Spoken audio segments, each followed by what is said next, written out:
Excellencies, Madam Kadirgamar, distinguished invitees and guests, I think we have before us a very challenging topic, something which is not unfamiliar to this hall. If the walls of this hall were to speak, it would recount the many occasions in which this topic of governance has been discussed in the context of growth as well as in the context of the broader contours. However, from talking about it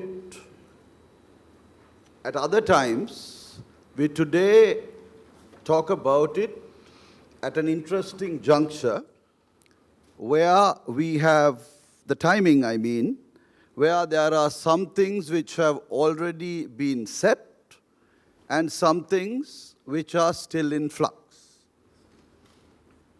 And therefore, that gives us in some way a clearer terrain about which we could analyze than if we took up this discussion maybe a year ago. In fact, we did have a discussion. Subhashini was on the panel when we discussed the IMF diagnostic report and its results about a year ago. But today we have gone beyond that with the IMF. We have also seen a wave of elections. We have had also on the Sri Lankan side a budget.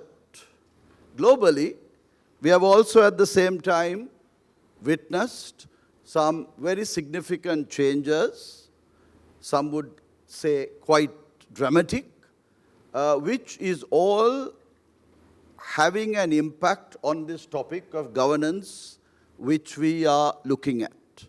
And I think that at times like this, when we consider governance in the Sri Lankan context, primarily what we should focus on is how we get our act together. And then how do we adjust to the changes which are happening around us. And I think that today's discussion, I'm sure that Ambassador Moreno, who has very kindly supported this venture with Verité and LKI, not the first time she is here and has participated with both our institutions, but it's a very important topic, and we thank you very much, Ambassador, and all your team for joining in doing this. Nishan, it's a particular pleasure that Verité and LKI are collaborating in this venture. I think the first time we are doing that, so that we broaden the spectrum of actors who work on topics which are of mutual interest. And I think in global governance, we find one of those topics, and it also has relation to what we are doing. So today's discussion will, as was mentioned, be of two parts. First, we'll hear a perspective from Ambassador Moreno, who will talk about, I'm sure, the changes globally and how that affects or does not affect what they are doing locally, and also hopefully give us some sense of the challenges she sees in the future, which we need to prepare for. And then Nishan, who has been studying this issue with much depth, could weigh in on where we are at the moment. And the panel, which Nishan will be leading subsequently, could go into this in more detail with a very eminent panel who are going to join us. When I look around the audience, it's lovely to see former ministers, former diplomats, former officials who have been in very significant places, those from the civil society and think tanks. So all who have had a role in having perspectives on this issue. And I hope that besides the presentations, that this will enrich our discussion significantly as the evening goes through. So with that, Ambassador Moreno, may I invite you to take the floor. Thank you, Ambassador. And thank you all for being here today with us to talk about this very relevant subject of governance for growth, which is a concern for all of us, all of our countries, and of course for Sri Lanka. So I'm not going to talk about governance in Sri Lanka because I think it's better for Sri Lankans to talk about that.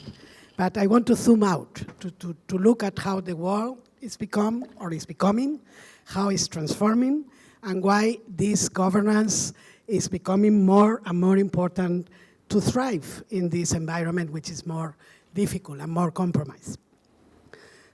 We come from a model of development, you all know it, that came about with globalization during the roaring 90s, where there was cheap labor, there was cheap fuels, cheap transport, so it was very easy to set up factories everywhere in the world to satisfy the demands of the markets.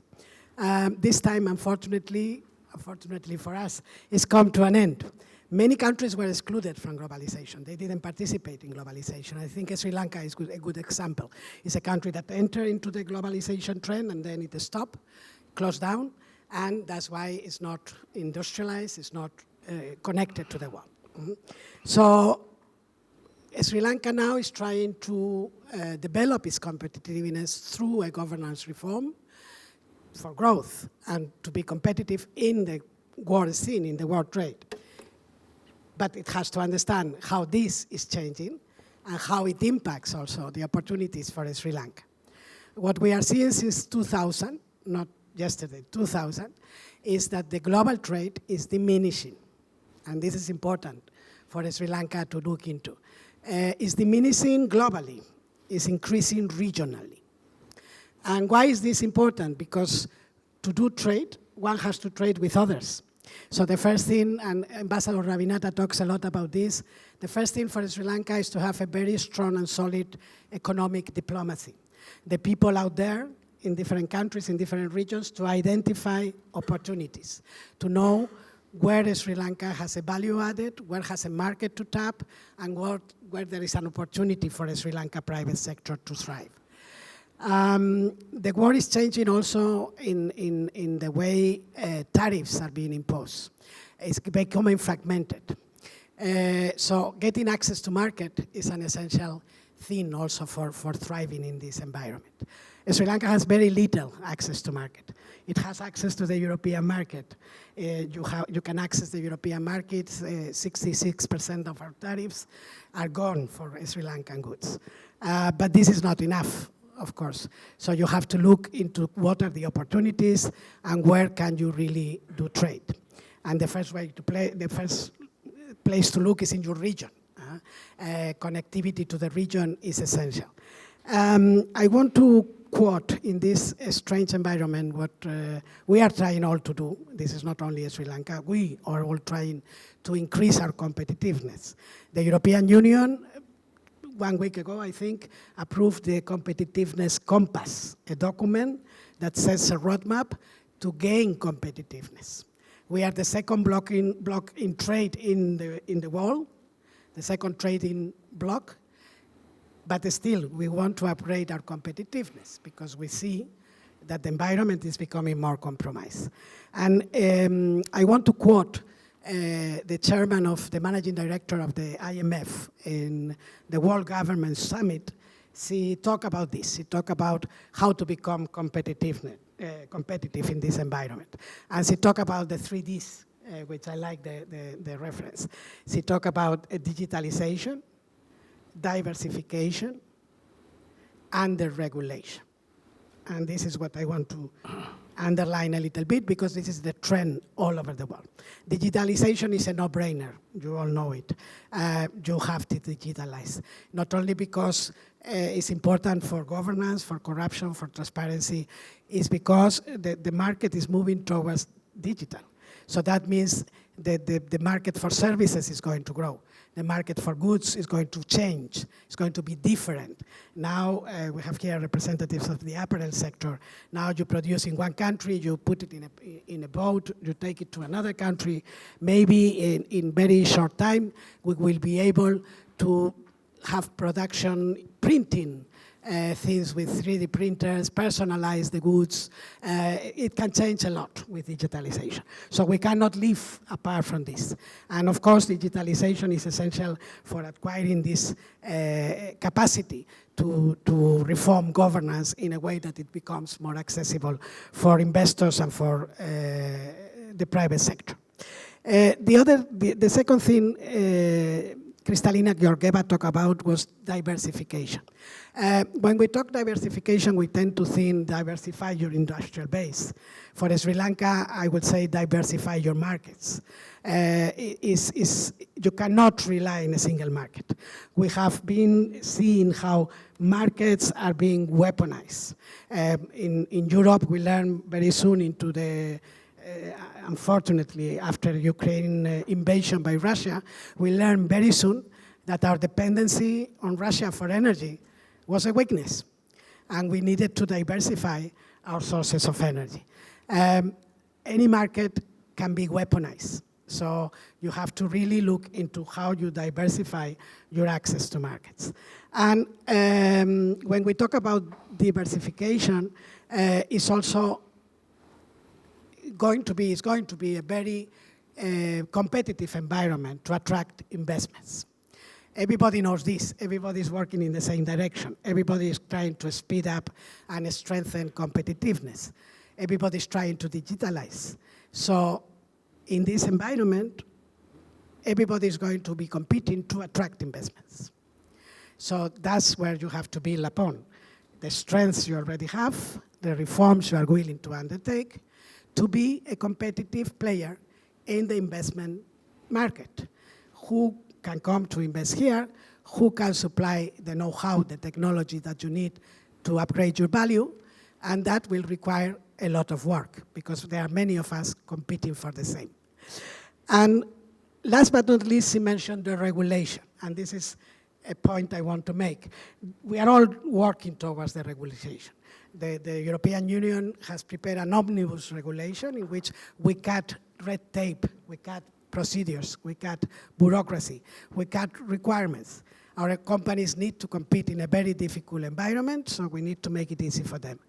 But here is where I want to underline that when we talk about governance, we are not talking about a mathematical formula. We are talking about a vision of the world.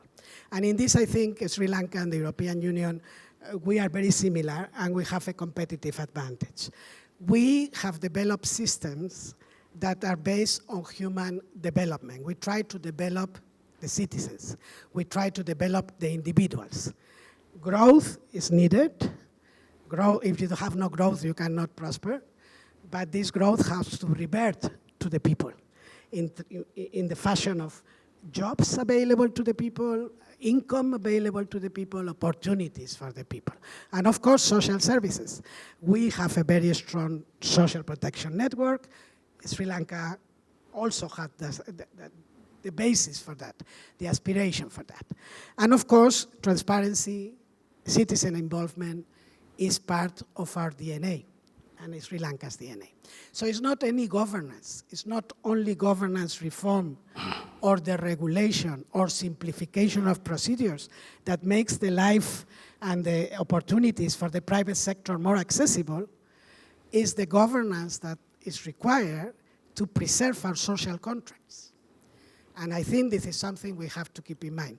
When we demand our governments as citizens to be transparent, to be inclusive, to fight corruption, we are going to keep in place the social contract that we have signed into. So this, for me, is an essential part of these discussions. That is not any governance, it's not any governance reform, any deregulation reform that is valid, but only the one that serves the model of society we want to build. And in this, I insist, we are very close, Sri Lanka and the European Union, because we place the citizen and the development of the human beings at the center of the discourse. So the only thing I can add to this discussion is please keep this perspective. I think it's important to all of us. This social contract is the value we have, and in this, you are not alone. So you also seek to work with the partners that have the same values, the same views, and that will support you in this governance reform process in the same direction. Thank you. Thank you very much, Ambassador, for those comments. Would you, before I move on to Nishan, give us some sense of, we are familiar with the GSP Plus benefit which you have provided Sri Lanka and which has benefited several industries to get into the EU market. Beyond that, with including that, what could you specify a little more the manner in which the EU is strengthening governance in tangible ways in Sri Lanka? Thank you. Yesterday, it comes to my mind, yesterday I went in a field visit with UNIDO. We are working with UNIDO in a program to support medium and small companies to adapt the standards they need, phytosanitary, all kind of standards, social standards, environmental standards, to access the European Union. I underline the medium and small companies. When we talk about industry, we tend to think big companies are the ones that can tap into the big markets. Not true. So yesterday, this small company is a small company with 50 workers, and they are doing wonderful work exporting to the European Union. And they are tapping into vegan products, vegetarian and vegan products, organic. They are promoting organic farming. The farmers they work with 80 farms in the whole of Sri Lanka, are adopting organic methods. So it was, for me, it was very rewarding to see that it's not only the big apparel industries that can tap into the European market, but almost any company, a small company with 50 workers, that's a very small company. And they have a high return. So yes, the European Union, we work with many partners in Sri Lanka on governance. We've been working with the Minister for Justice, so we work with government, first and foremost, because the one that has to deliver on governance reform is the government.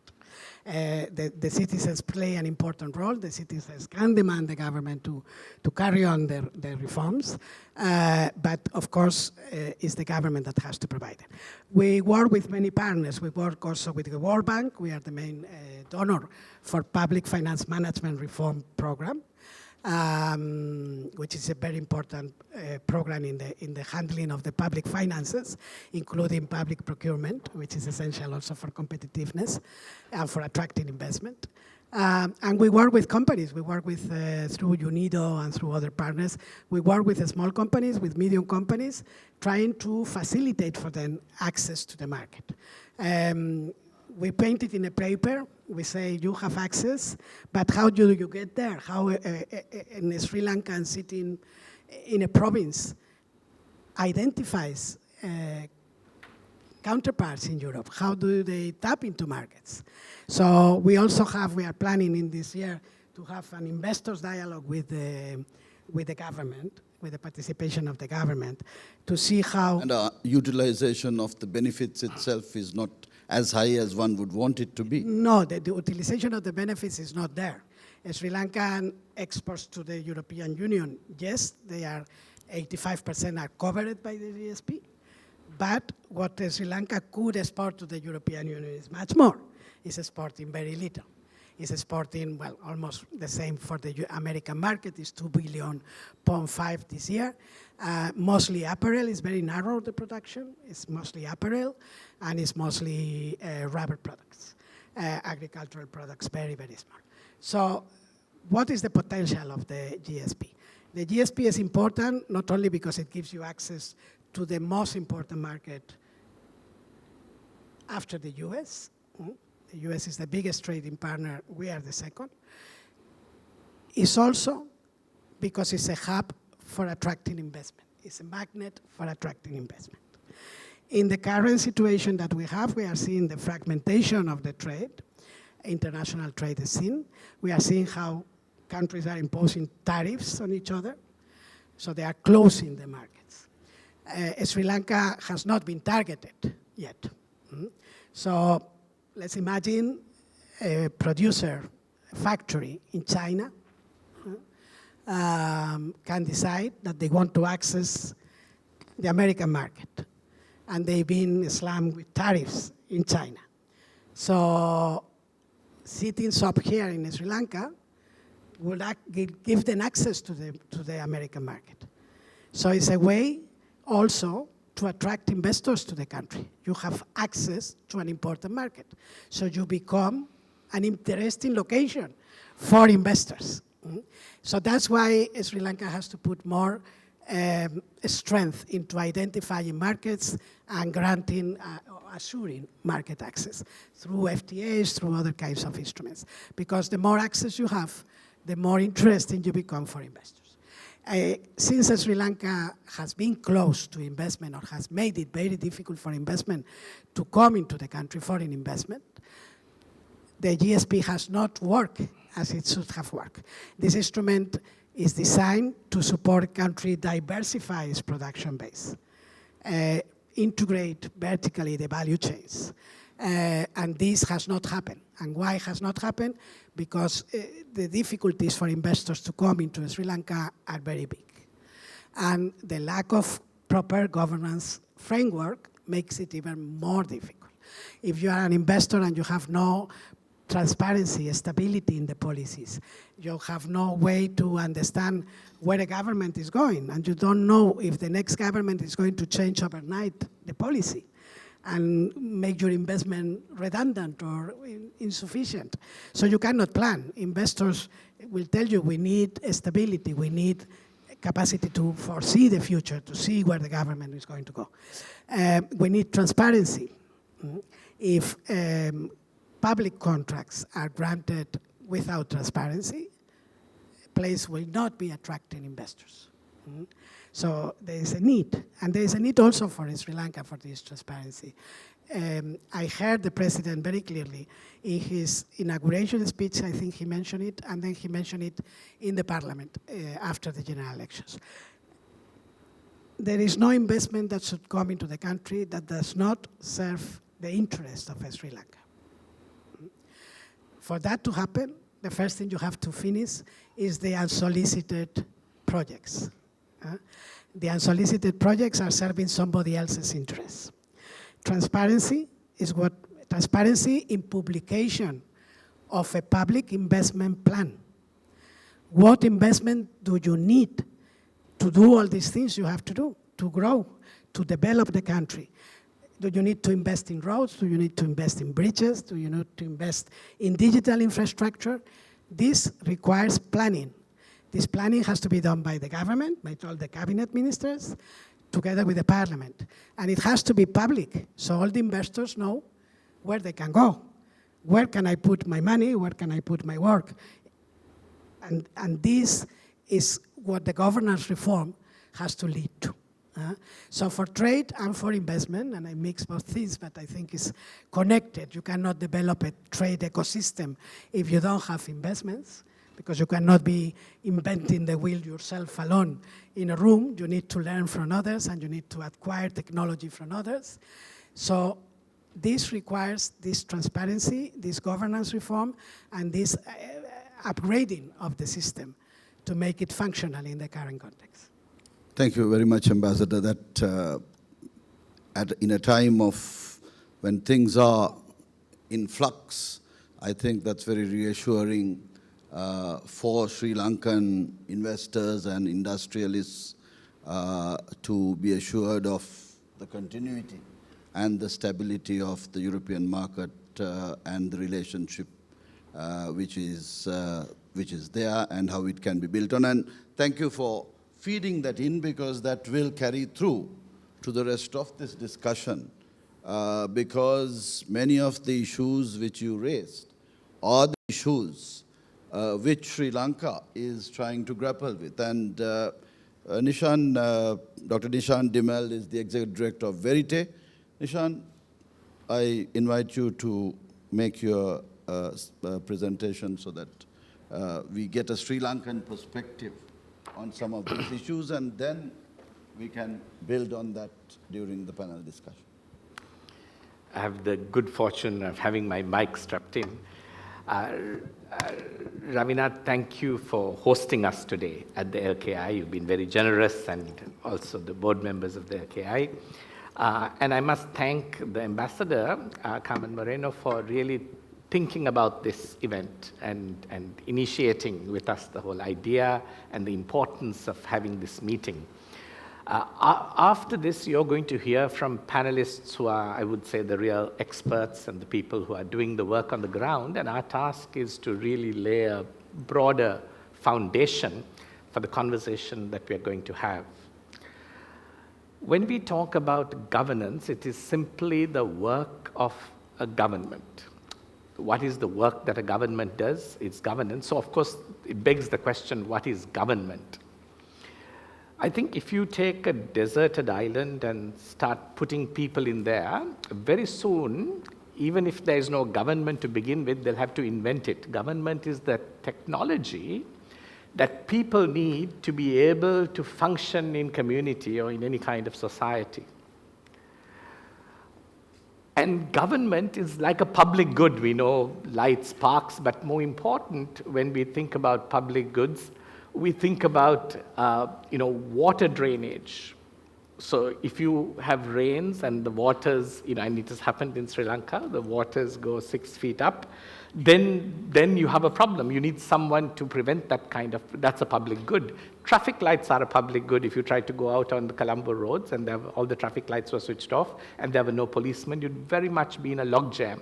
Without government, society would be dysfunctional.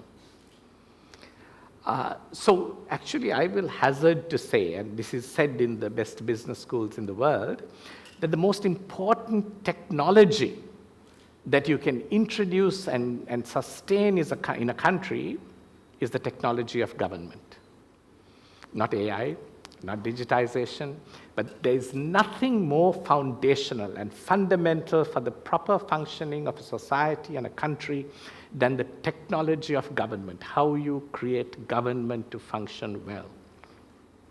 I'll just say some things as an economist and then at another layer, because when economists think about governance, they think about a market, right? And that's okay because we're talking about governance for growth. I'll say a little bit about that, and then I'll switch back and say something beyond the market in terms of governance. So when we talk about a market, there is a mistaken view amongst libertarians and unfortunately some economists that markets is something that happens when you get government out of the picture. That if you can only reduce government, you doge it to its extinction, or you somehow minimize it, get it out of the way, then there is some kind of market that appears and magically solves all your problems. Now, I don't know any economist, least of all Adam Smith, who believed that, and I think it's just a mistake. The market is foundationally a synthetic thing, an artificial creation. It doesn't exist or come about in the state of nature. Why? If you pick up any first-year economic textbooks, it tells you that foundational to market is there is no barriers to entry into the business. The first thing that any guy does in the state of nature, when he gets hold of a business or capacity to do something, he keeps others out. That's the state of nature. He puts up fences, prevents others doing business, blocks the road.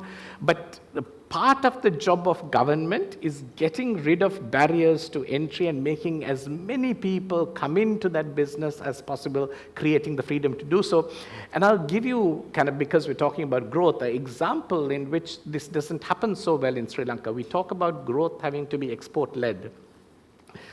Subhashini Abesinghe from Verité, who you all know more than you know me even, Once presented to a past president of Sri Lanka, I won't say who, and he got very excited and started acting immediately. I was in the room, showing that for a small business or a sole proprietor or a partnership, to register as an exporter, it involves a minimum of 10 steps, which have to occur in 6 different agencies, taking weeks of time. And that's just to register as an exporter. Then for whatever you wanted to export, there's often a licensing system that then also takes many steps and a great deal of time. Huge barriers to entry. What does this mean? It means only the big companies, the large guys can enter into the market, and others can't enter into the market and contribute to the economy and growth. And these are things that are still unfixed to a great degree, despite all the calls that were made to try and solve it. The second thing that economists say is foundational to a market is competition. So we don't depend, as Adam Smith said, on the benevolence of people alone to do a good job, to be efficient, to be cost effective. We believe in the fact that when they face a little competition, it's good for us. So we enact that in every sphere of life, right? Whether it's in exams or other things, interviews for jobs, we create competition because perhaps the best in human beings in terms of striving comes out with a little bit of competition. So competition is something that you have to facilitate an equal playing field to make competition easy and possible. You have to give everybody the chance to compete on the same terms. Now, when we come back to trade and growth, there is something called the Trade Facilitation Agreement we signed with the WTA. And there were 3 categories of actions, those that you'll do immediately, those that you'll take a little longer to do, those that you really can't do without external foreign assistance. Sri Lanka put 69% of WTA actions in that last category. And some of them were as simple as issuing advance notices before regulations take effect. We wanted foreign assistance to do that. And I think I'm worried about the ambassadors and foreign governments here that maybe we have nurtured this culture of utter dependency or ridiculous dependency. Holding regular consultations with stakeholders needed foreign assistance. And the least developed countries in the world, they had less than 40% in that category. Sri Lanka, being a middle-income country, had 69%, and I'll come back to why this is important. Subhashini worked really hard with the import section of the Ceylon Chamber of Commerce 9 years ago, and we managed for the first time to get electronic signatures introduced to customs because we proved that, and some of the members of parliament are here who worked with us on that, we proved that the law was there and the system was there. We proved that all the excuses were untrue and that all you had to do is implement it. We won the argument and it got implemented. But we looked the other way. I asked Sean today, he said they're still blocking it. And I'll come back to the problem. So suddenly competition is very hard because you don't have information. So, and the third thing I will say, just to wrap that up, is economists believe that information is critical for people to function well and for markets to function well. You need as much information as possible, and you need symmetric information. Everybody must have the same information. But I can get more trade data about trade that India has with other countries, and I can get it sitting in Sri Lanka online than I can get on Sri Lanka. And again, stuff that Subhashini speaks about. Because you've created massive barriers to getting information. When we filed an RTI to get information from the customs, they said, that's fine, that'll take hundreds and hundreds of pages. And by the way, we'll charge you $2 a page to give it to you. Now, this is under RTI because they could put a fee. Right? So without information, what you find is that actually, we've done audits on this and looked at information shown. I won't go into the details. Maybe Subhashini will. Sometimes information is not even available in the languages that people speak. So it's fascinating that the Sri Lankan bureaucracy provides more information in English than even in Sinhala. And of course, less in Tamil. So so small companies having to export, you find that they've got to travel all the way to Colombo, physically sign documents that when they want information, they don't have the money to pay and access it, and or either to oil the palms of the bureaucrat, or even just to overcome all the barriers that are created to getting it, and they find it impossible and they give up and they walk away. So I think this is fundamentally when we talk about governance and creating a market or a system that enables individuals, companies to contribute to economic activity and growth, we talk about creating the level playing field, removing the barriers, and providing the information. Effectively, we talk about government or governance, and I'm now switching to another layer, right? Because it's not simply a technocratic activity. And I think there's more than that. We talk about government or governance as being friendly facilitators, not colonial controllers. I fear that our bureaucracy or our system of government has inherited something from our past. And those in the early days of RTI, when I sent an application, the first question you get when you call is, why do you want that information? Like, how dare you think that we must give you information? Or who is asking? Right? Who are you to ask me for information? So complete misunderstanding of the role of government, thinking we are the masters, we are the lords. So Subhashin used to say that we use the term in singular, we don't say public servant, we say Raja Sevya, in Her Majesty's service. In English, we say public servant, but this concept of being Her Majesty's service, the royalty, the lords, who can lord it over people rather than serve them, I think is an attitudinal problem. So when we talk about governance, what I want to end by saying, and two things. One is that we must look not only for the technocratic shift, but the culture shift, the attitudinal shift. Often in Sri Lanka, I find, because I've started all sorts of small businesses just out of boredom, sometimes in the past, now Verité takes up all my time, but when you get to the government department, they function like a jealous neighbor. They really don't like that you're succeeding. How do I take more money from you? How do I make life harder for you? How do I punish you? They don't function like a proud parent who's there to enable, promote, support, which is what you need, that attitudinal shift. You can't have a government that's jealous of the private sector. You must have a government that takes pride and looks to facilitate support, and that's a huge difference between countries in East Asia that succeed and countries like us that tend to fail. So I think we must understand the kind of structural stuff that governments can do, the things we can pass laws for, the things we can promote, and why is it so difficult? Single window, we promised it in 1990, and 35 years later we don't have it.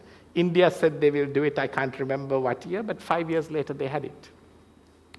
So in a way, what I want to say is we always look for silver bullets, right? We say, if we get single window, this will work. If we do digitization, we will solve the problem. And I think we must recognize that there is a human will that operates behind this, that can either enable or thwart all the best efforts we do. So we must work in parallel. I think we know that there are stuff to be done. We know what we need to do. And that's actually not hard. Now, this has been known for a very long time, decades. But we do have to also shift the culture of government, the attitudes of government that see themselves as providing a service, being friendly facilitators, proud parents, and out to kind of make everybody win. And I do think that we've got to keep this in mind. Today may not be the day to talk about all of that, but you guys in the private sector, I mean, you understand what I'm talking about, right? And I think when we get to, and so in a way, I'm glad to hear another conversation in the country that says we need a culture shift. We need a technology shift, maybe. And technology is what we are creating now, like digitization, to prevent human beings being corrupt and to detect them. Now we're trying to overcome the human problem and work around it with technology because we don't have enough human will in our governance system to deliver that public good, in our government to deliver governance in the way that facilitates our success. So I'll end by repeating what I started. The most important technology that you can manufacture and create for a country is government and governance. Digitization wasn't a word we knew 50 years ago, but countries were enormously successful. And they were because the bureaucracy or the system of government they had in place worked for the country and for the society. Now, I'm not trying to criticize the government, okay, or bureaucrats, and I must tell you, Mr. Vimalendra Raja, who's here, is one of the fantastic government servants I've dealt with in and out of Parliament and other places. So there are plenty of good people, but I'm talking about the entire structure and something that's happened to governance and government that we need to solve also. And keep in mind that solution will be part of how, because if Sri Lanka's talked about growing and growth for, ever 70 years, why should this time be different? Is digitization some magic bullet that's going to unleash growth? Maybe there is a deeper human structural element that needs to come alongside that to get us further. And I'll stop with that comment, yeah. Thank you. Thank you very much, Nishan. And I think that sets us up for a very good discussion in the next panel, where we can actually go into some of the elements which have been spelt out here. Before that, I want to once again thank Ambassador for joining the panel and for her support to this event. And Nishan, I think you take over now. Okay. I think after Maho will introduce. We now transition to our main panel discussion, moderated by Dr. Nishan Demel. This session will delve deeper into the key governance reforms, their impact on trade and investment, and the challenges in implementation. While I request if Dr. Nishan Demel can come back to the stage, and other members of this panel to also come back to the stage. To come to the stage. We have the Secretary to the Ministry of Trade, Commerce, Food Security and Corporate Development, K.A. Vimalendra Raja. Research Director, Verité Research, Subhashini Abe Singha. Global Head of Sustainability and Facilities at Virtusa, Denver De Silva. Chairman of Sri Lanka Shippers Council, Sean Van Dort.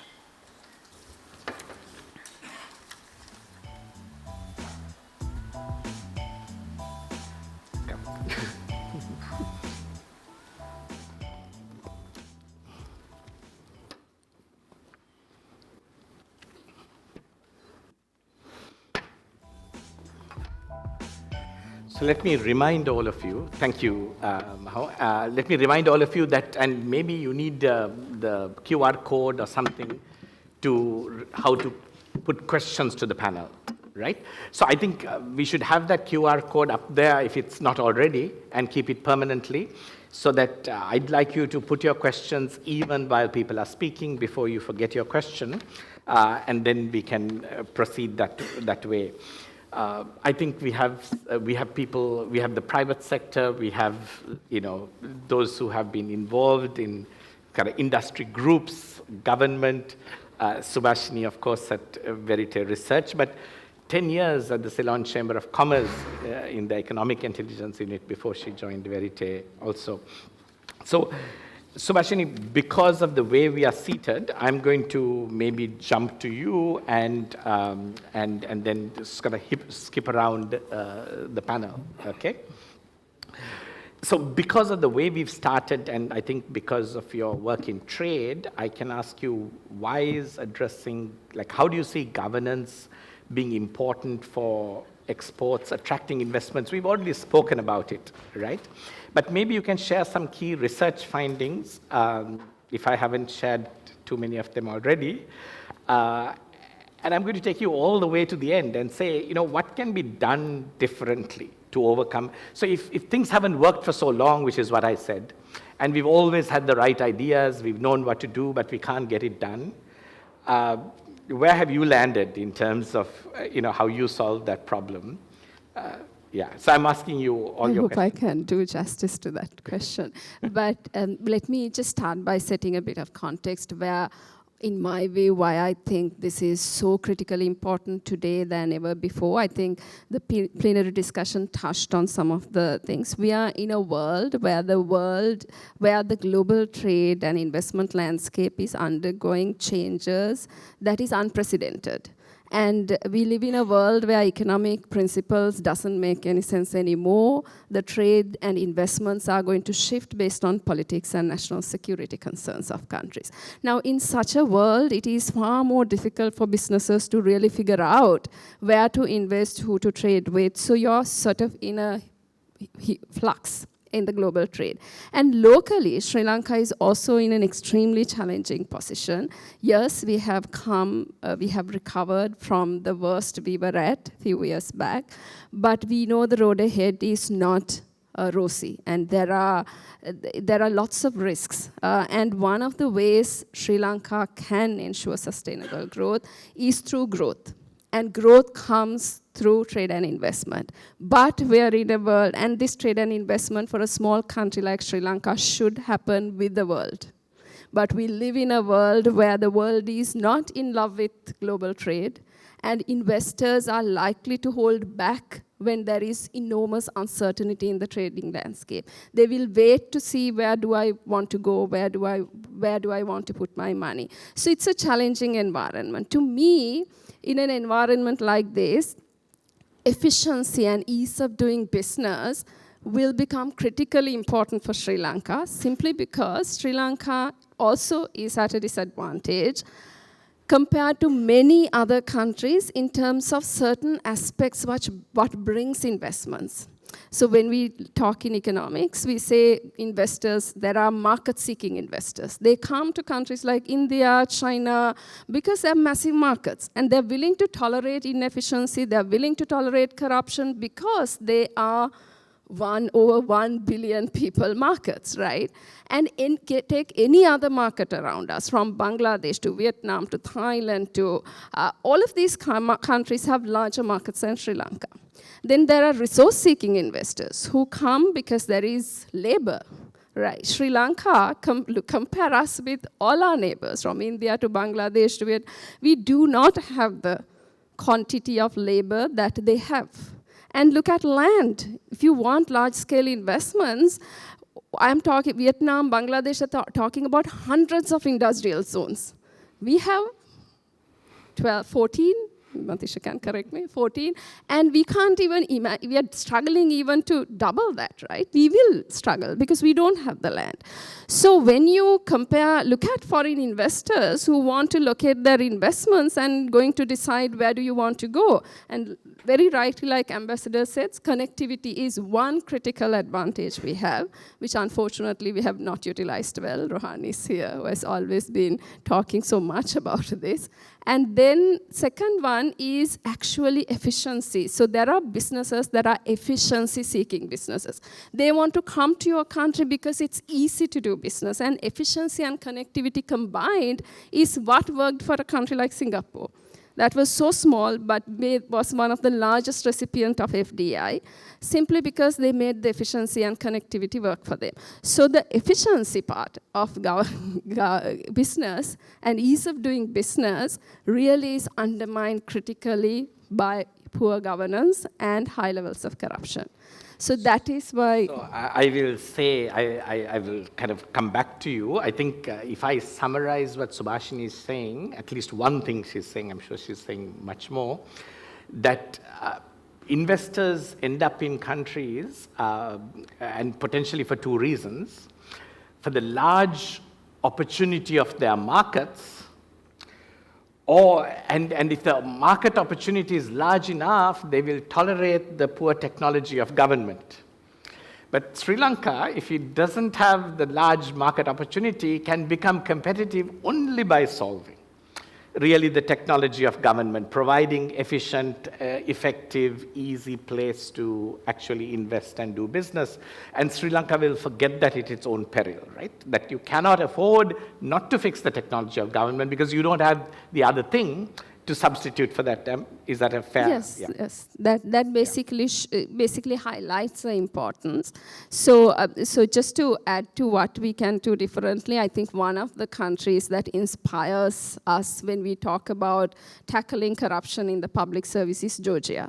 There is no other country that has succeeded like Georgia. But I mean, basically within less than 10 years, they went from being one of the highest corrupt places, least business-friendly places, to become one of the places that saw the largest reduction in corruption, to become one of the top countries in the ease of doing business in World Bank. And I mean, that's a remarkable success of a country that was at a worse place than Sri Lanka. It was basically, the country was rampant with corruption. There was, people were tired of government, dysfunctional public service. Like Nishan said, the technology of government didn't work. People were on the streets. And the government that came into 2004 did massive changes and introduced reforms that made the country go from 2004, by 2010, it was ranked as the country that had ranked second as the country that has the most effective government in tackling corruption. And the first in the world in seeing the largest reduction in corruption. And they went to be the 16th in the World Bank's Ease of Doing Business Index. And in the last so many years, they have maintained their rank at the top 10. In 2023, it was the 7th country ranked in the Ease of Doing Business Index. So what do they do? So one of the few things, one is, just like Nishan said, the political will. When you're talking about corruption and governance, political will to actually address that remains critical. And it is very difficult to succeed without that. Second, they had a core team from the president to a group with unitary purpose. They just wanted to basically do it and was committed to the reforms. And technology, actually, they also deployed a lot of technology into the government service to be able to really reduce this people-to-people contact. But what is really important is they were also bold to reduce the size of government. And actually, even when it reduce the size of government, and also to bring in really competent, qualified people into the government. Because you can't do reforms of this nature or deploy technology unless you have skills within the government who's able to do it. And if they couldn't find it in the government, and they went out and hired people. And I was remembering the Korean example, this professor who was saying how one of the key successes of Korean government is how the government picked the best people out there who can actually come to their country and help the government do the reforms and develop. So I think just maybe some of the things we need to think about. Thank you, Subhashini. I'm going to, so actually what Subhashini, if I kind of just say it in a word, she's saying, you know, this is possible. Others have done it, we have seen it, it's doable, but not yet done. Sean, if you had to ask for the critical, so I'm going from concept to action. You say, look, here are these critical actions I wish government did. And if they did it, that would make life better for the private sector, make it better, and I don't mean private sector's life better per se, enable the private sector to contribute growth in a more meaningful and effective way. And are there specific actions you can think of, or are there deeper reforms that you want? We want you to give us the kind of nuts and bolts of how you see it from the private sector side on some of the things, obviously not all that's possible. Yeah. Thank you. I think it's a deeper issue than just nuts and bolts. There are, just to give you an idea of the feel of what we go through as the private sector, there are 38 licensing authorities in this country to carry out import and export operations. And all of those 38 associations, heads, suffer from the Rapunzel syndrome. I do not know whether you all know about Rapunzel. Put in a high tower, and she let her hair down and expect us to climb. Prince Charming, to give them their kisses and wake them up. This is the problem we have. They all have egos bigger than themselves. So, and who is the stepmother? The stepmother is the government. Because they are not backed up with assistance, hardware, software, quality manpower.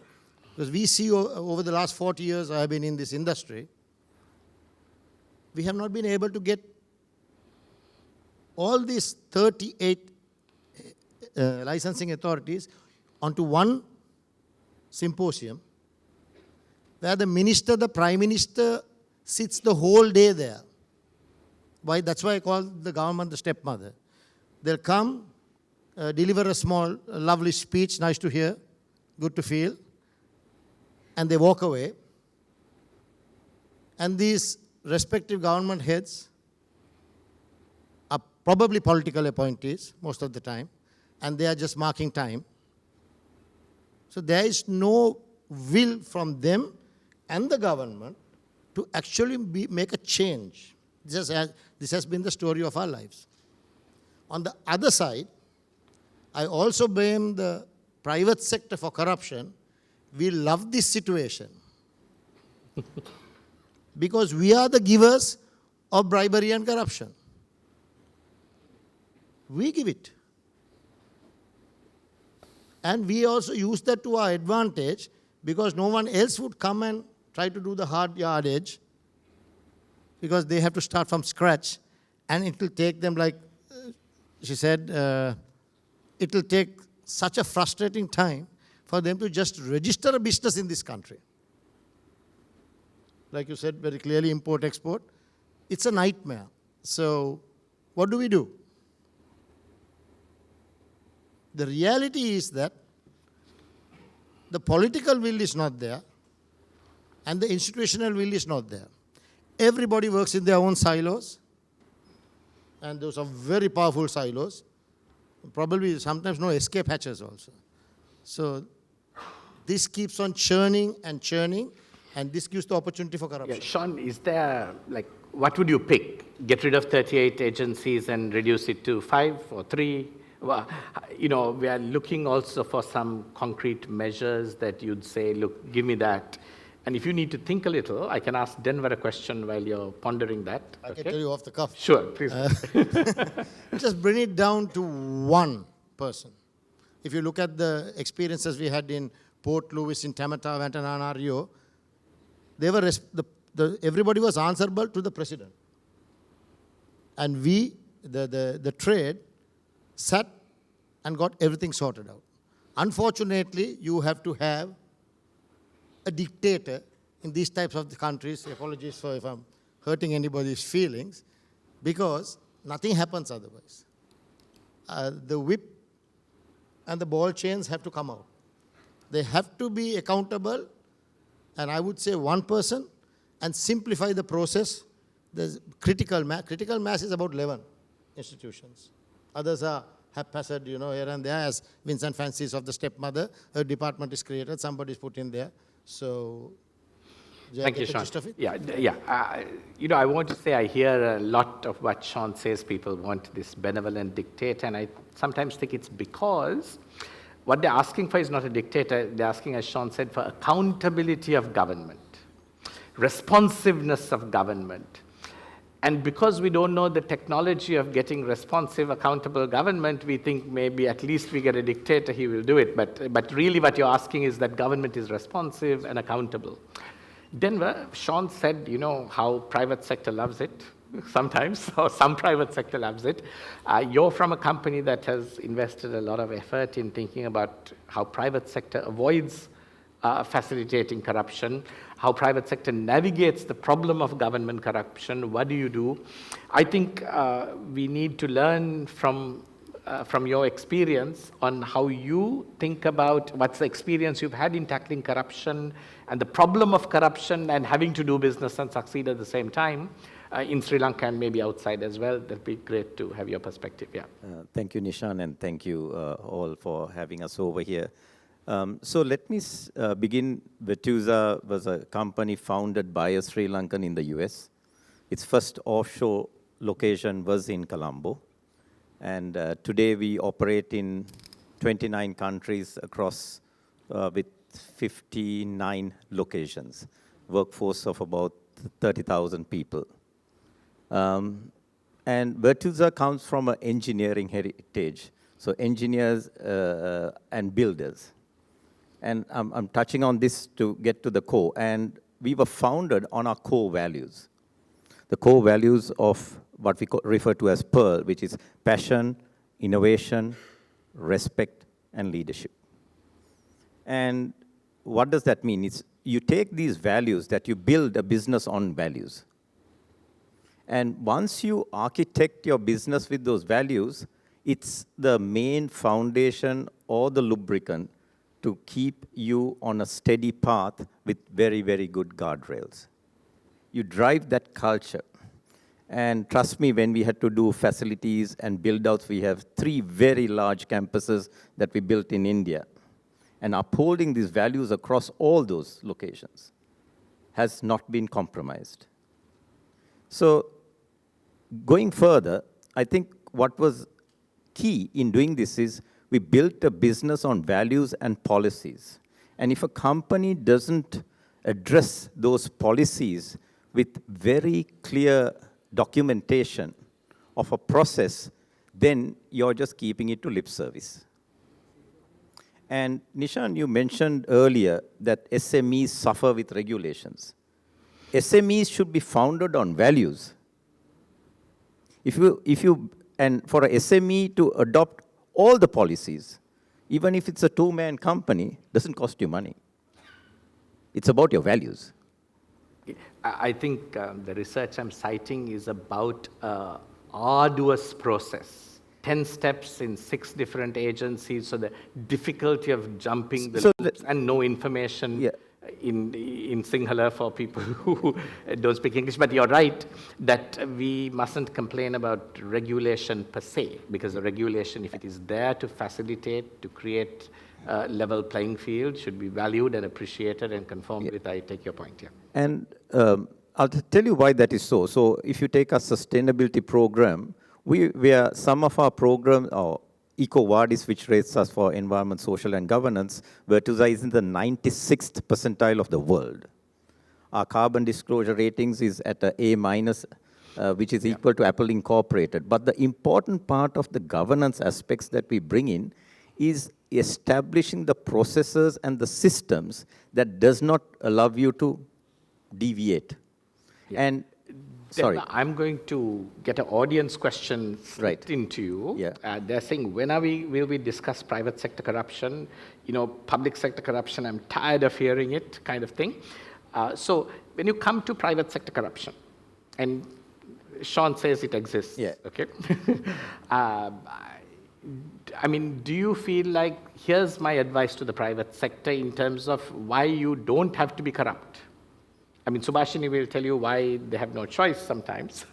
but you seem to have overcome that and said, look, there is a way to succeed without giving in to the problem of corruption. Yeah. And I think it's about your supply chain understanding. And we see the IT industry in Sri Lanka grew pretty much on its own with little or no government involvement. So I think it's tough for us to say on the government side. Yeah. But it's a supply chain, right? But we did interact with governments in terms of setting up our campuses and the building approvals and the permits. And we even have the policies where they used to outsource, the practice in some of our neighboring countries was you have a consultant and at a fee, he gets you past the hurdles. No, that's also not allowed in Verité. We are very, very clear. And there is an audit and you lose your job, right? Yeah. It's as simple as that. And there'll be third-party validations and verifications, and people have lost their positions in the company. So it's a very, because we are governed by those policies. So we will then go and say, this is not a place we want to do business. But I have to also say that most of these so-called corrupt officials, when they know that you are not going to budge, and you're waiting to play the long haul, and you're not in a hurry, things do work out. Okay, provided you're not the only guy saying that, yeah. Yeah, and So there's a collective action problem for the private Yes. sector. If the And- private and- sector gets together yes. and refuses to play ball Yeah, with because corrupt see, government. you know, it takes two hands to clap, right? That's right. If you don't give, there is no taker. The taker can, the man can ask, but if no one's giving, at what point, it's a test match, right? Who's going to be longest at the wicket? So I'm going to, there's a question that, Ambassador Moreno may want to answer after Vimalendra Raja. It says, and I'll read the question so you can prepare. What are some of the lessons one could learn from the EU in reforming perverse incentives that stifle competitiveness? So the questioner is basically saying, well, I talked about technology of government not working well in Sri Lanka.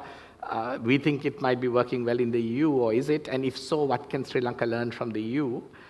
Before I go to Vimalendra Raja, there's somebody else who said, what's the point of asking these questions if you're not going to put them to the panelists? Let me tell you what questions I will not answer. Everything that asks me about USAID, I have no interest in asking the panelists. Everything that asks me about is the government doing a great job or not, I think we're not putting to the panelists. So that's the predominance of questions are like that. I will say, please ask me questions that help me to kind of engage with the question of growth and how we unlock government and work through corruption as well. Mr. Vimalendra Raja,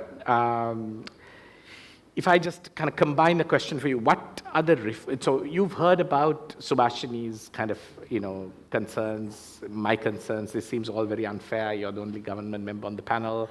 Private sector, I thought Sean will talk about private sector. He also complained about government. Okay. Now you are from inside the government. So in a way, and we have deep respect for what you've been doing and trying to do. And obviously there are some restraints in what you can say, but what can you share with us that tells us how you can work from this, the perspective from inside government, and perhaps even the hope that you have, or the hope that you don't have? Okay. Yeah, thank you. Thank you for the opportunity. Yes, when you look at corruptions, yes, we need to have a governance reform to enhance the transparency, efficiency, and accountability, which is the fundamental principles of the public service, but one of the reasons it may be less applied. But again, if you look at the corruption, I think all speakers are talking, even previously you also mentioned, the corruption has a two sides. One is the demand side, the other one is the supply side. So now we can see the corruptions are taking place to get the undue benefit, or sometimes we are trying to fight for our own benefit, but when we get weaker, we try to adopt other strategy, that is we are trying to pay the, what you call the corruption or bribe or whatever it is. So when we see the undue benefit, I see that is corruption is the cost of to get the benefit unduly, right? Therefore, the corruption putting all burden on the governance side may not be appropriate from my perspective, because now if you look at even the IMF governance diagnostic report, it is basically confined to the revenue collection, fiscal governance, basically revenue and some sort of a growth orientation. But when you look at the corruption in the Sri Lankan context and all over the world, I think Subhashini also mentioned about Georgia. Yes, the corruption is coming within the three pillars of the governance. One is the citizens, the private sector, and the government. So then, if we try to focus only on one element, it never eliminated. Therefore, our strategy or the reform measures to look at from the tri-point perspective, that governance also, citizen also need to be changed. So I think you talk about the attitude. Of course, that is now today, the corrupts in certain country, I see the giving humbers or even the gift, is that they are norms. It is their customs. But now in Sri Lanka also now we see in certain places the corruption is become a norms in certain places. If you don't go for without money, so don't get it certain thing. That I'm a public servant, but I'm really accepting certain facts which is available in the domain, right? Even now today you see certain places we are saying this cannot be done, but even after the certain regulation people are doing. Therefore, what I feel, and also these corruptions are existing because of the some sort of a structural format, the structural factors. So it need to be deal with the not only the governance, even with the people, and the nature of the goods what we are delivering also. That also matter, right? Therefore, the governance perspective, I'm firm confident that we can change this attitude. So I'm going to challenge you to say, can you see some specific measures or actions that in your domain are currently being taken by government to reduce corruption or improve governance? What comes to mind? What do you see in the boilerplate? What's in process right now? Yeah. I think I can take this. I think this particular crisis gave a very good opportunity for us to have some certain reform. So from that perspective, if I take, now one of the things they talk about the policy inconsistency.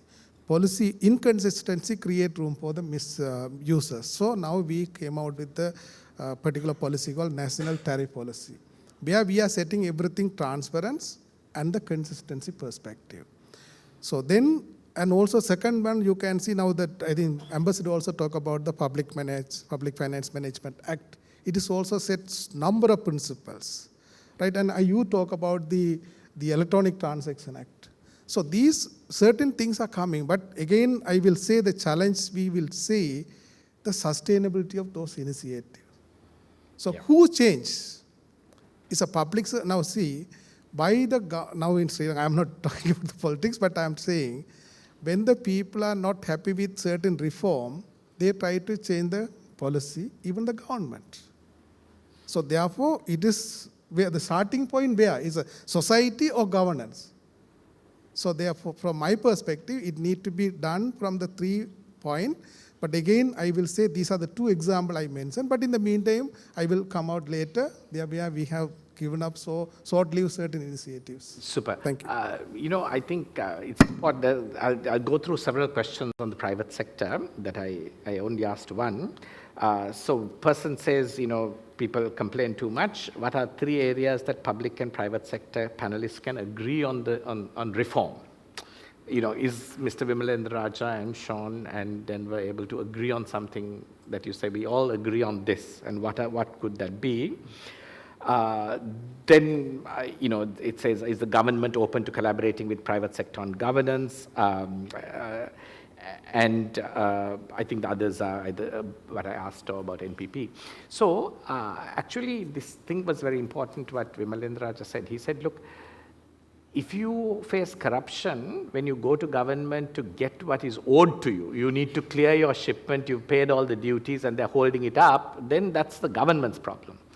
But if there's corruption because you're paying them to classify your shipment as a different product and get it under lower duties, that's a private sector problem. So there's 2 kinds of corruption, one led or driven by the private sector, other led or driven by the bureaucracy. And he's saying, not Denver, Sean, you might be the problem. That's true. I admitted it. The private sector is one of the biggest problems in this country. What does the private sector do? When it comes to border protection agencies and other licensing authorities, they outsource obtaining that license and that clearance to another company. So in the book's eyes of that company, they are very clean. However, there's the charges paid to that other outsourced company has that corruption embedded in their pricing. Right? For the sake of efficiency, the private sector will go to any level and then blame the government. I always stood by that. Okay, so you still have a question of trying to agree with government. I'm going to ask the ambassador to come up and tell Subhashini that after that I'm going to ask her. There's a question that says, look, is there over-regulation? Is there too many laws and rules? Is the corruption being facilitated really because there is too much control by government? Is government genuinely too big? You know, I said, look, you can't get rid of government, but maybe there is too much government as well, and is that a problem? Ambassador, you can take the microphone up here, or your answer from there, to say, do you feel there are things that you experience from the EU that can, yes, yeah. Governance reform is also very contextual, so it depends on the culture, society, the level of development. But what I can tell you from the European Union is that when a country joins the European Union, they have to do an overall transformation of what they are to adapt into the European Union regulations. And the most recent example were all the Eastern European countries, former communist countries, that have to change completely their governance systems and change the technology you were referring to be able to join the European Union. I remember this process in my country. Spain joined in 1986, so I remember when it was happening. And one thing I want to bring back from that experience is how do you involve the public? How you create awareness in the public on the importance of these things, especially corruption.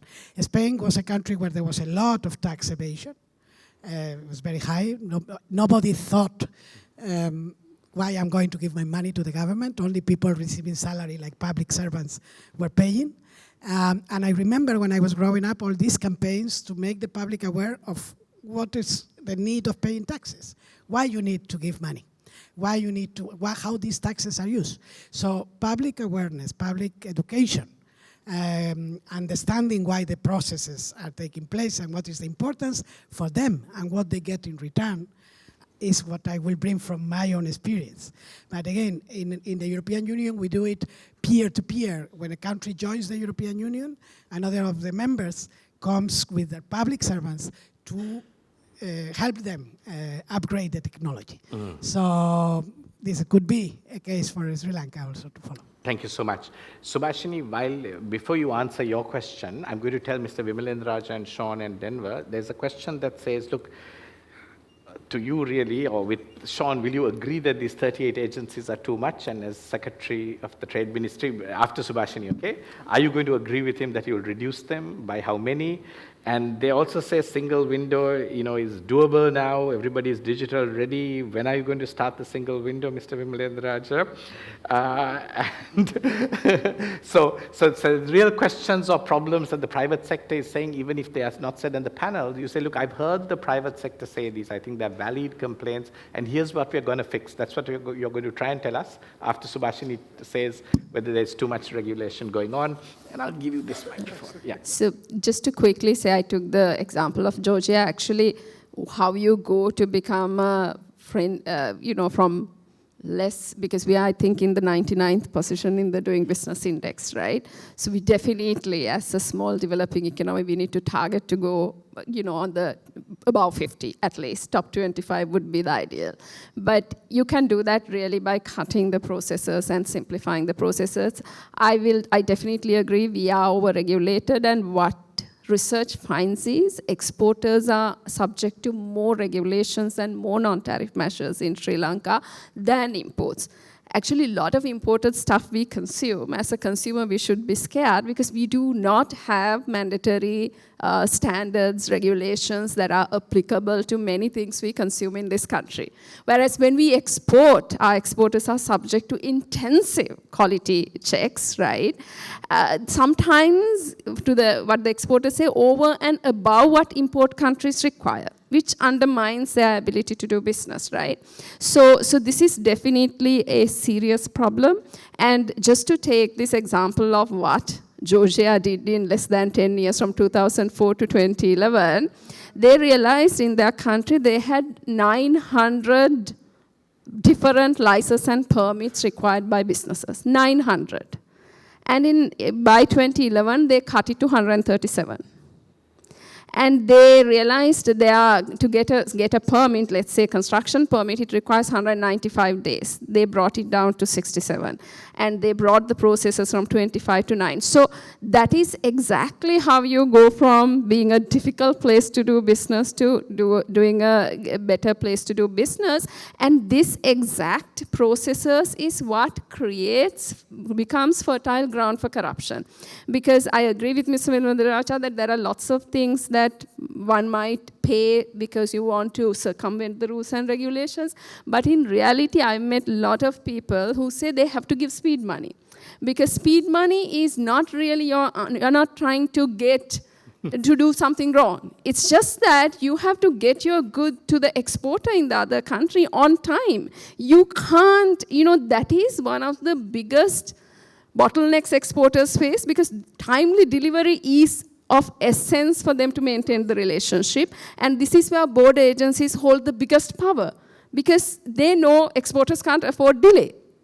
So they will pay their way out because they can't lose business. And once you lose buyers in such a competitive world today, a lot of exporters say, if I miss 1 or 2 shipments, they'll go to Vietnam, they'll go to India, they'll go to somebody else, and they'll never come back to me. And that is what we are talking about that makes it very critical, like you said, streamlining, simplifying, and automating the processes if we want to promote our exports.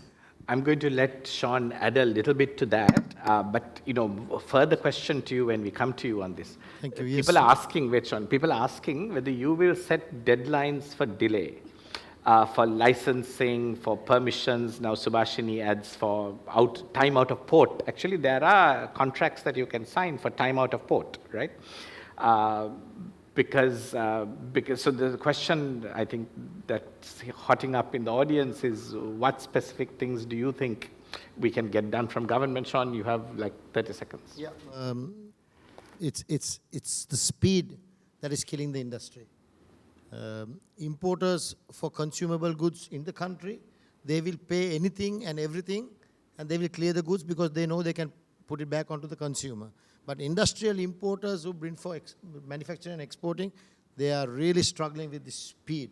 And the biggest problem is not only the money that you have to pay on exports, the thievery that happens in these border protection agencies.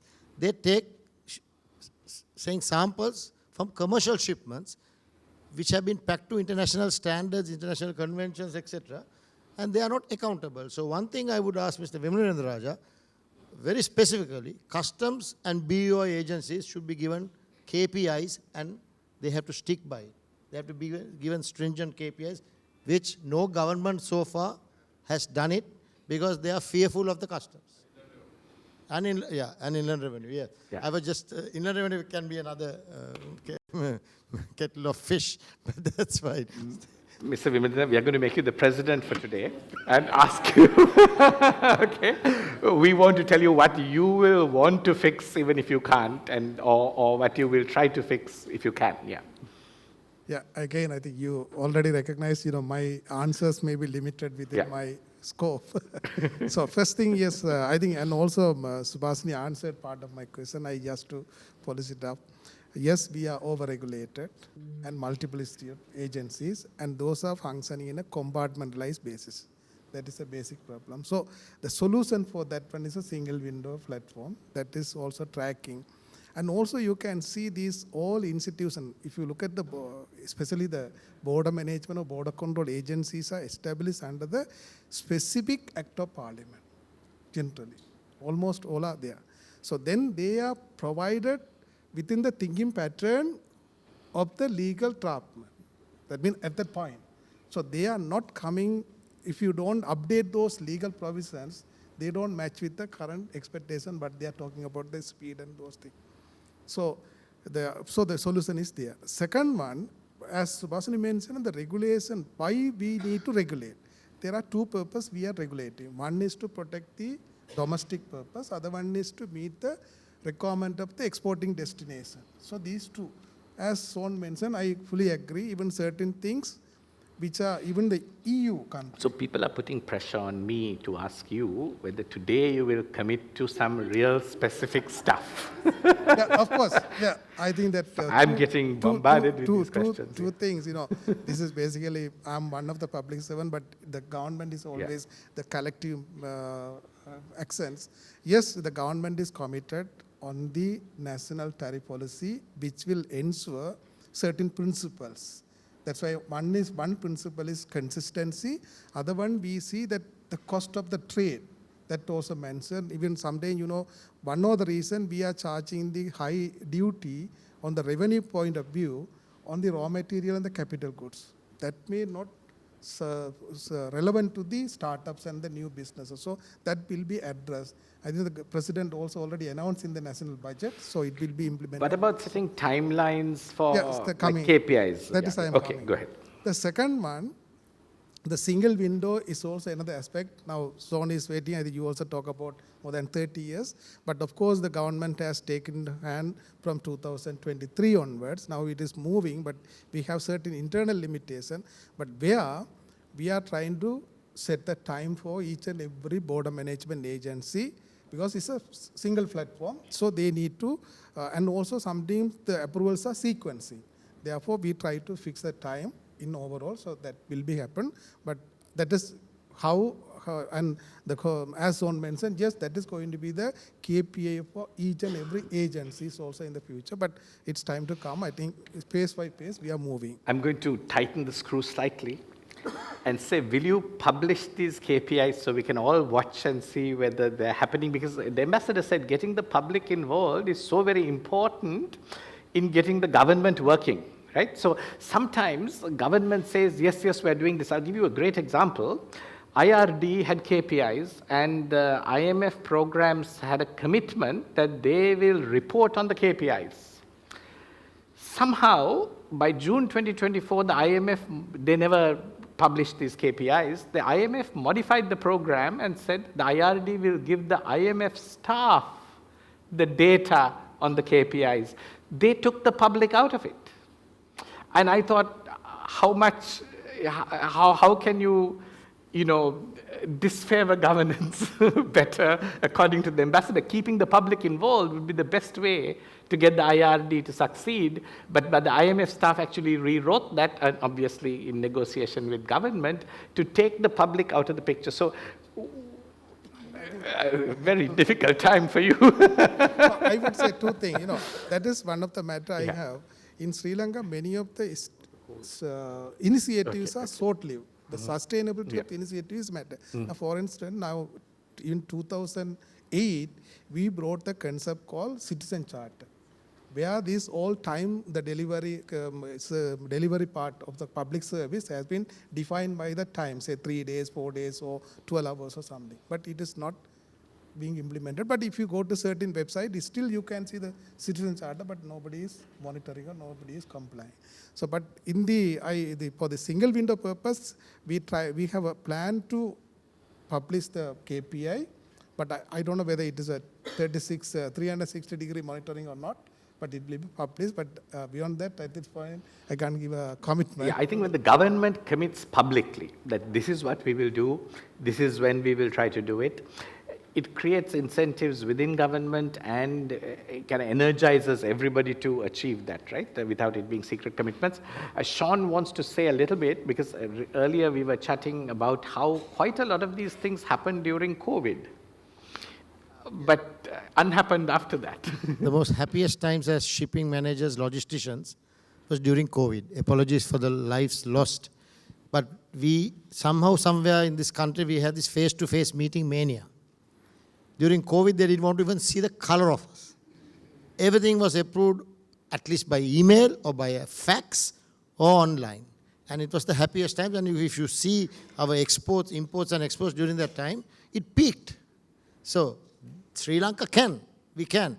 But as soon as WHO removed the cap, all hell broke loose, and then they reverted back to the manual documentation system, while the electronic system becomes a post box, while the manual documentation system, I always say this, money talks, cow dung walks. So this is what happens. Thank you. Yeah, so it was possible but it got reversed afterwards, which means that the system can do it, but has a will to undo it. And maybe Subhashini, you want to speak to, also there's a question to you, I think, how important Sri Lanka thinks implementing. Is it trade facilitation agreements? Is it FTAs?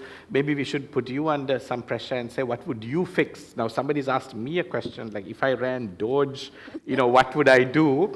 I would quickly resign and join Verité and do what I do now, because I think getting the society and the country to see these things with data and properly analyzed solutions, one of the risks of Doge and risks of anything we do is that we are shoot from the hip. Our solutions are made up out of thin air or round tables. I was telling my staff today, in the 90s, we met the president often. We never went without having written a paper that she read prior to us getting there. And this was the discipline. You had to think it out and write out your thinking. If you want to be heard and if you want to make an argument, you don't go and just talk off the top of your head. But today, too much talk has substituted for analysis and thinking, which is very dangerous and which makes Doge dangerous, I think, for fixing the technology of government in the US also, because it is not, reflectively, intelligently, analytically done, and you think that shooting from the hip will get you there. It might not. Subhashini, what is your, Yeah, to quickly talk about free trade agreements, actually a lot of countries, unfortunately Sri Lanka is not doing that, do free trade agreements to exactly cut down domestic regulations to improve trade facilitation, because regionally, bilaterally, you come to agreement on each country how they implement. I was at a recent single window workshop organized by JICA and ITC, and there was a gentleman from Indonesia, Malaysia there, one of the countries. But what he said, one of the questions I asked is, how was it possible? How did they overcome the bureaucratic, inertia and challenges? What he said is, actually, he had one answer, ASEAN.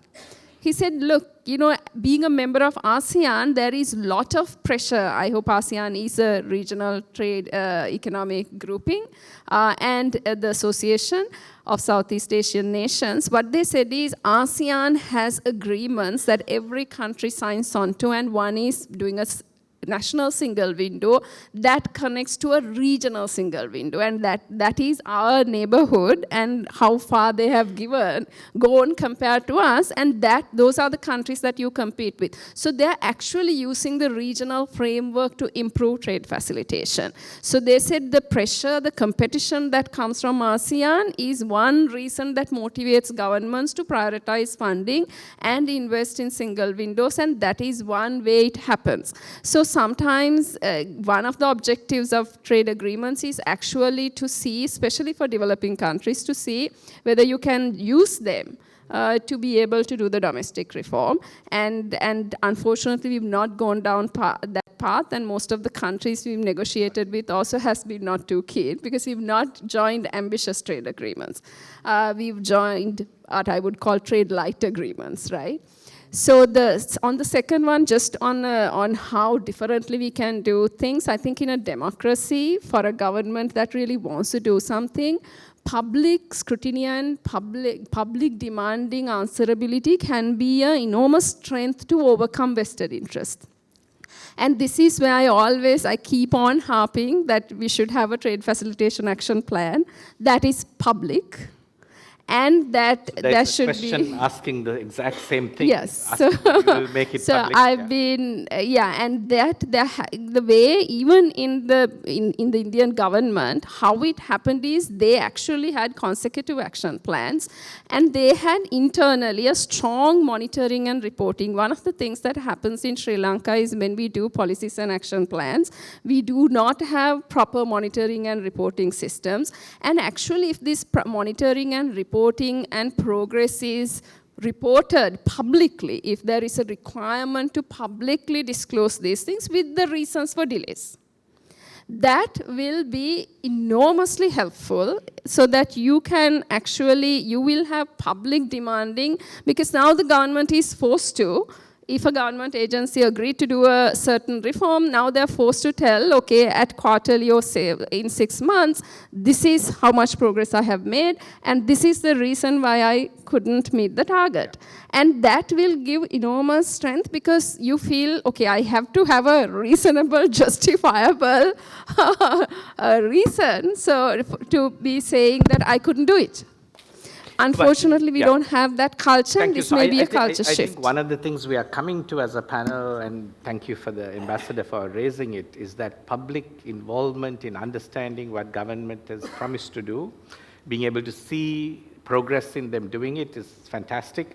We even built an IMF tracker now. We want to know how the government's doing IMF stuff. But I've been probably a little unkind at the beginning to this question of digitization and technology, right? And that was not the intention.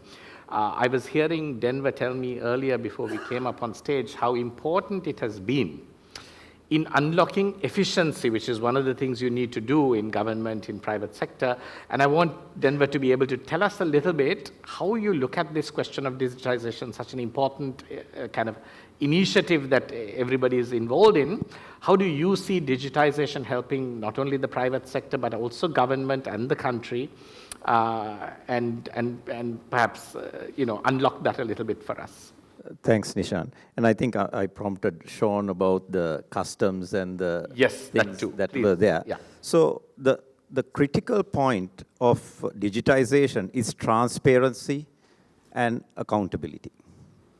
And with that comes responsibility, because every single transaction can be tracked, right? And then the fear of traceability drives public, government, and other actions, even within the businesses.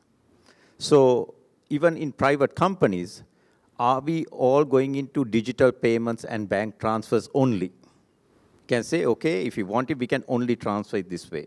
So to Sean's point that you have an agency that's going to do something, that's your company and the circumstances that you may be working in. But I think that's the second, at least get the first level done. Even for us in doing business, during the festive time, so Virendra mentioned about gifts, we have a value of saying not of meaningful value. You have to make sure that that is given and that's declared. So any business unit salesperson who's giving a gift to one of our customers has to be below a certain dollar value relative to that country, right? So these are policies that are written in your private sector companies. And I think these are good things to do, right? So even if you're giving gifts, you keep it to that. And a gift is a gift, you can't, do that. But I think the importance of digitization and moving to the digital, India Aadhaar card and so many things, right? So there's traceability of every single dollar that you do. Of course, then it's right to information, personal things and all that. But I think the transparency and accountability you get through digitization is unparalleled. And it stamps out a significant amount of borderline corruption. When people are, I like to have it, but the risk is too much, let's take the path of doing that. Second is, the digital world today brings personal accountability. Today you have videos, you have conversations, people are being recorded, right? And with a literacy rate of 92% and digital penetration per capita being probably one of the highest in South Asia, people are getting smart to use their smartphones. That's bringing accountability. Today you get most of the news channels are using it. So I think in an era where we have literacy, digital penetration, accessibility to information, which is creating knowledge, you have informed decisions being made, and the government and those even in private sector being held accountable, right? There are so many projects that people have been held accountable. Some of the transitions of government has happened on digital platforms, right? And I think that's the way forward to stamp out or to start a journey of reducing corruption consistently, strategically, step by step. Thank you, Denver. We are coming close to the end. So actually, I want to ask the panel, have we agreed on anything here today that's of practical value for the future? Have we, and it puts our trade secretary in a spot. But is there anything you feel like, look, here's something concrete I can tell you guys that's going to happen, that's meaningful and responds to the concerns here, or maybe I will ask Subhashini to rescue all of us and say something. But I think, because I got so many questions saying, is there a commitment, is there agreement, is there something specific, is there a schedule? I can't read all the questions. So I feel there is a thirst in the audience to say, hey, we all understand the problem. We don't want to hear the problem repeated all over again many times. We want to hear about solutions, and we want to hear about when we might get those solutions. And because I know Mr. Vimalendra Raja and have high confidence in him, I can put him in a little bit of difficulty, not to commit to do it, but to say, here's what, if in Mauritania, some fictitious island, this problem exists, this is what you would ask them to do, not Sri Lanka. Yeah, I think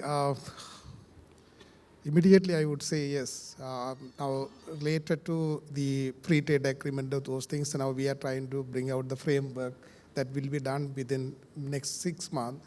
One is we want to see Next 6 months, what is the agreement? No, the FTA, FTA. related to the FTA. Yeah, So we yeah. want to see that there is a free trade agreement framework, so which will set some sort of a standard for the feasibility study and the impact assessment. That will be done. So where the concern of the public consultation will be done through those two mechanisms. Then, as already I have mentioned, related to the national tariff policy will come into. And definitely this year the single window will be rolled out. So Sean pointed out that the single window has been rolled out thrice already. No, I think this is the first time I think earlier, yes, there were studies and those, but those documents are self. But this is the first time the government has committed to take the single window forward. And So this time it's Antima Final. it will move. Yeah, okay. But someday, Sri Lankan initiatives are person-centric in the public service. Good. So that also we need to keep it in mind. Third one, the registrar of companies will become on some sort of a standard. We will try to set out some sort of a time-bound actions. The deliveries will be set down, and also we are trying to come out. We are already in the process to bring the beneficial ownership under the Company Act. That also one part of this kind of corruption and misuse and money laundering process will come in. And other one, we are trying to see the intellectual property dimension, so we are digitizing. That also will be rolled out from by end of this year. So these are the immediate response, I would say, the 4 or 5 initiatives in the context of the trade and investment. Wonderful. That's really, really nice and helpful. I'm going to ask Sean and Denver very quickly to respond to Mr. Vimalendra Raja and say, well, in addition, if you had to prioritize 1 or 2 things, what would you put on his agenda and plate? And then ask Subhashini to kind of wrap us up, right? And say what she thinks we got out of all this. Yeah. I would emphasize total control of the government on customs. They have to be held accountable. They have to be given KPIs. It's only then that we could make this change. You can have all the rules in the world. You can even bring heaven on earth here. But if the customs attitude and the change doesn't happen with them, nothing is going to happen. So single window, we used to laugh at it. We call it single window, double door for the last so many years. So, Mr. Vimalendra Raja, you know how hard we have been fighting with the government and struggling with the government and the customs. And the attitude has to change and bring them to an accountability situation where they can't just pull their ordinance out and give us fairy tales for the rest of our lives. Thank you. Thank you. Denver? Yeah. I think I'm not going to put him under any more pressure. I think I'm going to put pressure on the private sector. How many of you have an anti-bribery and corruption policy in your companies? We're talking big, right? How many of you have it? How many of you have implemented it? I have a consultant at the back called Sankita Gunaratna who helps private sector companies adopt that. So we all got to be real, right? This is one gentleman here. As he said, there are 3 parties. And if the private sector doesn't put their hand up that they will adhere to policies and uphold values, I think just blaming the government and the rest of the team is a waste of time because they are really not genuine. right? They are good actors upon a great stage, making a lot of noise. But if the private sector, and I addressed this at an accounting forum, and I said 50% of the problem is government, the rest are in front of me, right? So what do you want me to do? Right, and I don't know how well it went down, but I was never asked again there. So I would say that's the key, right? If we put our hands up, right, and say we will rather choose a different business. Now, in the IT sector, we don't have a customs issue other than the importation of things. 100% of our exports are not, there's a different way. They've tried to get in there, but I think it's a little tough for them in terms of export of goods and services, etc. But I think the key is about the private sector. I repeat myself, and I'm repeating this over and over again, is having a policy, even a one-liner. It can always have multiple Actually, the New versions. Companies Act requires listed companies to have a policy on anti-corruption. Yeah, and how do you measure that policy? New laws that are coming in. Yes, So and I think that I've spoken to Securities and Exchange Commission on sustainability and accountability, responsibility, transparency, right? Up and down the supply chain. Yeah. So I think those are the key things that the private sector, I would say, is when you're asking the government to do it, you come and say, I have a policy, my staff are trained, we are committed to do this. Now you go to the government, right? Yeah. If not, just waiting for government and regulations is just excuse. Yeah. Okay, thank you. Thank you so much. And we'll let Subhashini, who's also the, with the ambassador, the brainchild of this event, actually close our session for us today by summarizing what you think we should take away from what we've heard, or So I think the areas that we see consensus is, maybe I will highlight, I think we all agree private sector and government are both responsible for it, and private sector is equally a problem, not just the government. So both have to work towards this. It's one agreement that we have. Then we all agree Sri Lanka is overregulated. We definitely need to reduce the processes. So what I would like to see also, like in other countries, having a place where we document and have a proper systemized way of cutting down this red tape.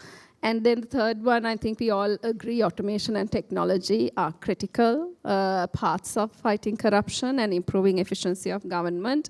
And we agree our agencies should have KPIs and timelines, and they should be publicly accessible, so they are answerable to the people. So I think those are few things that we agreed on today. Yeah, that's right. Thank you so much. So just thank you so much for being with us. We started a little late, but we still wanted to finish on time. I'm sure there are refreshments outside where you can continue to talk with the panelists and others, very eminent people who are here who thought about this subject. And we welcome your interest and your contribution and continued participation to make government work better as we take Sri Lanka forward. Thank you, everybody. Yeah.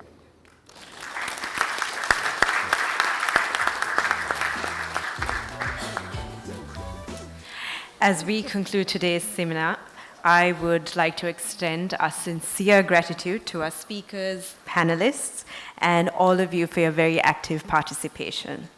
To formally close the event, may I now invite Ambassador Ravinathan Aryasinghe to deliver the vote of thanks.